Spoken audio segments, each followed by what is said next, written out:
ভারত যদি বাংলাদেশের চট্টগ্রাম অঞ্চলটি দখল করে নেয় তাহলে ভারত সরাসরি বঙ্গোপসাগরের ওপর নিয়ন্ত্রণ আনতে পারবে এবং বাংলাদেশকেও চাপে রাখা যাবে। শেখ হাসিনার সরকারের সঙ্গে ভারত সরকারের সম্পর্ক ভালো থাকলেও বাংলাদেশের বর্তমান সরকারের সঙ্গে ভারতবর্ষের সম্পর্ক খুব একটা ভালো নয়।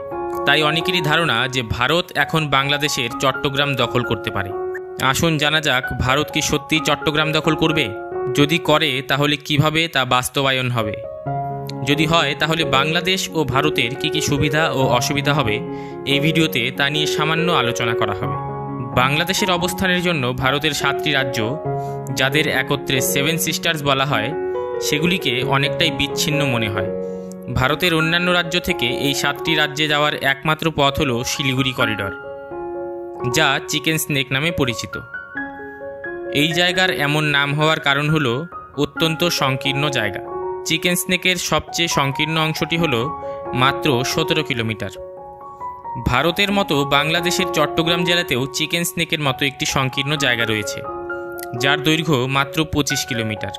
তাই এই 25 কিলোমিটার সংকীর্ণ জায়গা যদি দখল করা যায় তাহলে সমগ্র চট্টগ্রামকে দখল করা যাবে এবং বঙ্গোপসাগরের ওপর সরাসরি নিয়ন্ত্রণ করা যাবে। যেহেতু চীনের উস্কানিতে বাংলাদেশ ভারতের চিকেন স্নেকের ওপর চাপ সৃষ্টি করে চলেছে, তাই ভারতের চট্টগ্রাম দখল করাটা খুব একটা অস্বাভাবিক নয়। কারণ ভারত জানে কি করে কাঁটা দিয়ে কাঁটা তুলতে হয়। যদিও সামরিক শক্তি প্রয়োগ করে ভারত অনায়াসেই চট্টগ্রাম দখল করতে পারে, কিন্তু ভারতকে না খোঁচা দিলে তা ভারত কখনোই করবে না। কারণ ইতিহাস সাক্ষী আছে, ভারত কোনো কারণ ছাড়া কখনো কারোর ওপর আঘাত করেনি। এছাড়াও আন্তর্জাতিক কিছু নিয়মনীতি থাকার কারণে চাইলেই অন্য কোনো দেশ দখল করা যায় না। কিন্তু ভারত চাইলেই ডিপ্লোমেসি কাজে লাগিয়ে চট্টগ্রামের স্বাভাবিক পরিস্থিতিকে অশান্ত করে তুলতে পারে। বাংলাদেশের চট্টগ্রাম অঞ্চলের পার্বত্য এলাকায় কয়েকটি বিচ্ছিন্নতাবাদী দল রয়েছে, যারা বাংলাদেশ থেকে আলাদা হয়ে স্বাধীন হতে চায়। ভারত যদি এই সংগঠনগুলিকে স্বাধীন করার প্রতিশ্রুতি দেয় তাহলে ভারতের চট্টগ্রাম দখল করাটা আরও সহজ হয়ে উঠবে। এই পদ্ধতি অবলম্বন করলে কোনো আন্তর্জাতিক নীতিও লঙ্ঘন করা হবে না। ভারতবর্ষের সাহায্য ছাড়া বাংলাদেশে চরম অচলাবস্থার সৃষ্টি হবে। এটা বাংলাদেশিদের কাছে একটি তেতো সত্যি কথা। কারণ বাংলাদেশের বাজারে পাওয়া বেশিরভাগ নিত্য প্রয়োজনীয় দ্রব্য ভারত সরবরাহ করে থাকে।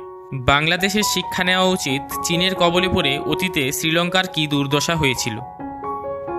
তাই চীনের উস্কানিতে ভারতকে না খোঁচানোই বাংলাদেশের জন্য অত্যন্ত মঙ্গল। চিকেন স্নেকের দিকে নজর না দিয়ে নিজের দেশের অচলাবস্থার দিকে নজর দেওয়া উচিত বাংলাদেশের। কারণ ভারতের চিকেন স্নেকের উপর নজর দিলে ভারত চট্টগ্রাম দখল করতে একটুও পিছুপা হবে না। চট্টগ্রাম দখল নিয়ে আপনি আপনার মূল্যবান মন্তব্য কমেন্ট বক্সে জানাতে পারেন। ধন্যবাদ।